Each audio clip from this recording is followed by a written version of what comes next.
안녕하세요. 글로벌 리스크 책의 조의준입니다. 오늘은 EU에서 마음먹고 러시아에 대한 제재를 발표했습니다. 이게 굉장히 오랫동안 논란이 되어 있었던 건데요. 러시아의 원유를 모두가 지금 수입을 할 수는 있습니다. 수입을 할 수는 있는데요. EU나 미국이나 이렇게 G7에서 정한 건 배럴당 60불 이상의 가격을 주지 말라는 거거든요. 그런데 요새 가격이 너무 내려가서 경기도 안 좋고 트럼프 대통령이 드릴 베이비 드릴이라고 그러죠. 석유를 더 파내라 이렇게 말로 계속 하다 보니까 원유 가격이 텍사스산 중진유 기준으로요 많이 내려가가지고 지금 60불도 깨질랑 말랑한 적이 있었고요. 지금 한 65불 정도에 있습니다. 근데 지금 이거를 60불로 남겨놨더니 사실 러시아에 큰 타격이 없는 겁니다. 시장가로 받는 거예요. 그렇다 보니 EU에서는 이건 안 된다. 더 내려라 라고 하는 건데, 이렇게 될 경우 러시아의 그 재정은 심각한 타격을 받을 수 있거든요. 이미 유가가 내려가서 상당한 타격을 받고 있는데 여기서 더 내려간다면 더 심각한 타격을 받을 수도 있습니다. 오늘 그 소식 먼저 알아보도록 하겠습니다. EU가요, 러시아 원유 상한가 인하를 포함한 18차 제재를 발표했습니다. 이 18차라는 건요, 우크라이나 전쟁이 일어난 이후 EU 차원에서 계속 제재를 발표하고 있습니다. 패키지라고 하는데 계속 제재를 발표하면 또 러시아가 구멍을 찾아서 또 도망가고, 그러면 또 이걸 막기 위한 제재를 발표하고, 이런 식으로 한 번 발표하면 계속 이어서 발표하고 있는 겁니다. 그런데요, 이거는 이제 제재 패키지를 발표한 거고 아직 구체적인 내용까지는 안 나왔습니다. 기자회견 정도만 한 건데 그 이후에 구체적인 내용을 가지고 EU의 그 회원국들과 또 당연히 G7의 다른 나라들, 미국, 캐나다, 일본 이런 나라들과 협상을 해야 됩니다. 근데 지금 가장 큰 걸림돌은 사실은 미국이기도 합니다. 트럼프가 제재에 굉장히 소극적이기 때문에요.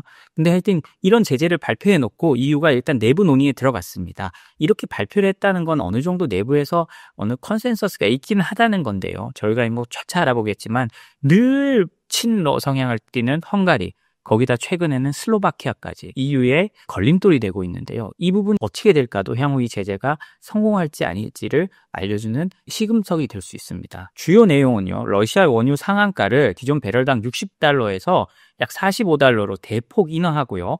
22개 러시아 은행의 스위프트 퇴출, 이미 대형 은행들은 다 나가 있는데 이제 조그만 중소은행들까지 다 막겠다는 겁니다. 이것도 계속 해오고 있는데요. 그럼에도 불구하고 숨통을 틔워주는 은행들은 있었습니다. 왜냐하면 너무 막으면 폭발할 수도 있고, 그러면 오히려 러시아가 중국이나 이런 데 연결해서 우회 금융을 더 발달시킬 수도 있고, 이런 부작용이 있기 때문입니다. 그렇기 때문에 최소한의 결제를 할 수 있는 은행들은 열어놨는데 이제 그마저도 점점 닫아가고 있다는 거거든요. 그리고 유령함대 계속 몇백 척씩 하고 있는데 그럴 때마다 러시아는 그 선박의 국적을 바꾼다든지 운영사를 바꾼다든지 하는 식으로 해서 피해 나가고 있습니다. 그러니까 또 새롭게 이 유령함대 배들을 제재를 하는데요. 이번에는 77척이 포함됐습니다. 우르줄라 폰데 라이언 EU 집행위원장은요, 10일 기자회견에서요, 18차 제재안을 발표했는데 이번 제재는 독자 조치가 아닌 G7 회원국으로서 함께 추진하는 것이 바람직하다고 말했습니다. G7 행사는요, 우리나라 이재명 대통령도 참석하시지만 오는 15일 캐나다 엘버타주에서 열립니다. 이때 참석해서 이 제재 패키지를 확정하고 미국의 동참을 이끌어내겠다는 거죠. 그렇게 해서 최대한 러시아에 대한 압박을 끌어올려야 휴전 협상에도 도움이 될 수 있다는 겁니다. 빨리 러시아의 재정이 고발이 돼야 이 휴전 협상도 될 수 있고 푸틴도 뒤로 물러날 수 있는 가능성이 있기 때문인데요.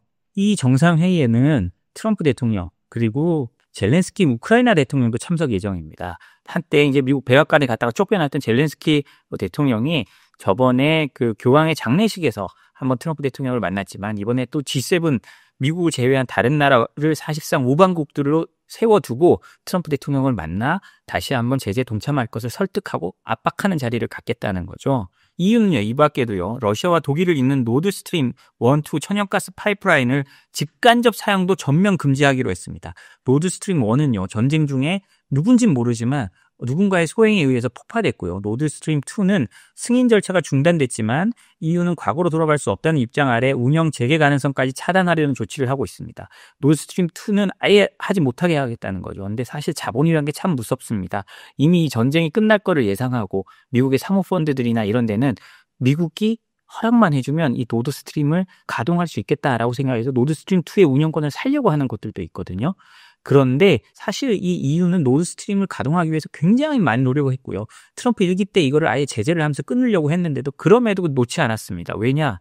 이렇게 러시아로부터 안정적으로 싼 가스나 원유를 수송받을 수 있기 때문인데요. 그런데 이제는 EU가 앞장서서 우린 이거 안 써 라고 하는 겁니다. 물론 이건 현 시점에 러시아를 압박하기 위한 걸 수 있고요. 러시아가 바뀌고 휴전이 되고 또 좀 시간이 지나면 더 쓸 수도 있습니다. 당연하죠. 자본이 흐르는 곳으로 정치도 가게 돼 있고 계속 에너지값 오르는 것들도 이 EU의 회원국들의 어떤 국민들이 참아줄 수는 없잖아요. 그래서 뭐 갈 수도 있습니다. 그러나 현 시점에서는 절대로 과거로 돌아가지 않겠고 노드스트림2도 못 쓴다라는 게 EU의 입장이란 겁니다. 그다음에 100억 달러 규모의 13조 6,700억 규모의 러시아 직접 투자 펀드도 제재 대상에 포함됐습니다. 이렇게 되면 이 투자 펀드가 해외 투자를 한다든지 물론 뭐 EU의 관할권이 아닌데 해외 투자를 한다든지 할 수는 있지만 EU나 이번에 G7에서 미국을 설득한다고 했으니까 미국까지 설득이 된다면 세컨더리 보이콧의 대상이 되는 겁니다. 러시아 직접 투자 펀드에 투자를 받거나 이것과 거래를 하는 회사들이 제재를 받을 수 있기 때문에 당연히 이 투자 펀드와는 거래를 안 하려고 하겠죠. 그리고 러시아산 원유를 제3국에서 정제한 석유 제품도 제재 대상에 포함돼서 제재 범위를 확대했습니다. 이 제3국에서 정유한다는 건요. 이 원유를 들어오는 나라가 중국, 대만, 뭐 한국에도 일부 들어온다고 하는데 실제로 어떤지는 잘 모르겠습니다. 그리고 뭐 인도네시아 이런 나라로 들어가서 정유된 다음에 석유화학 제품으로 만들어서 전 세계로 나가고 있거든요. 그런데 이제 그렇게 하지 못하도록 하겠다라는 겁니다.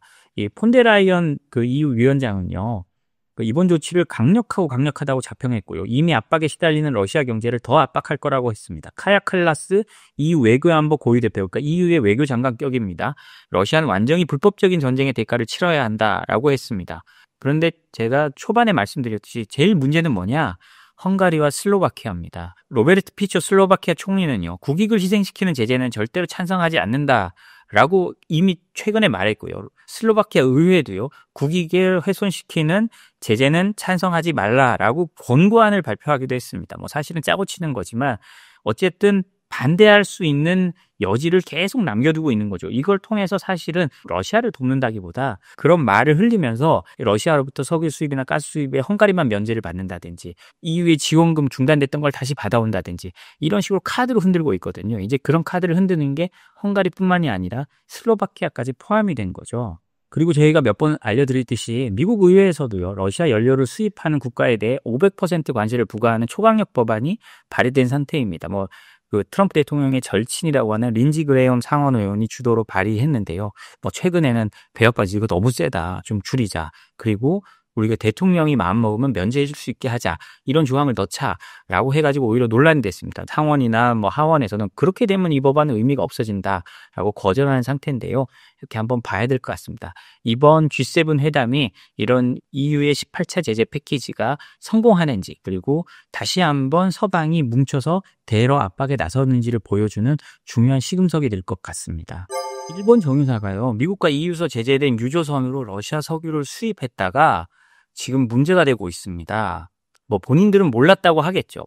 아직까지 그 반응 자체는 알 수 없습니다만 이런 걸 보면요. 이런 일본의 정유사나 그리고 얼마 전에 상선 미쓰리 같이 큰 해운 회사도 EU에서 제재되는 걸 보면 아무리 제재를 피하려고 해도 속을 수도 있고 그리고 당장의 눈앞의 이윤 때문에 이 정도는 괜찮겠지 하다 제재되는 경우도 있습니다. 정말 의도하지 않았는데 제재당하는 경우도 점점 많아지고 있다라는 걸 여기서 보면 볼 수 있는데요. 블룸버그 통신은요. 일본의 정유사가요. 미국과 EU의 제재를 받은 유조선을 통해 러시아산 원유를 수입했다고 보도했습니다. 그런데요. 정확한 내용은 나와 있지 않은데 일본이 러시아산 원유를 수입한 게 2년 만이라고 합니다. 그러니까 그 제재를 따른다고 수입을 안 하고 있다가 이번에 그 사할린산 석유 구매에 대해서 면제를 얻어가지고 처음으로 수입했는데 하필이면 그 수입할 때 온 배가 제재당한 배였다는 거거든요.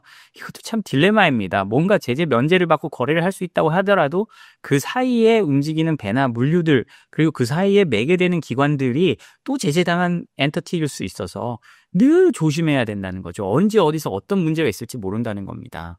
일본 정유사 타이어 오일은요. 지난 25일 러시아 사할린 섬에 프리고 로드리노의 터미널에서 선적된 사할린 블렌드 원유 약 60만 배럴을 유조선 보이조호를 통해 일본 키쿠마항으로 운송받았다고 합니다.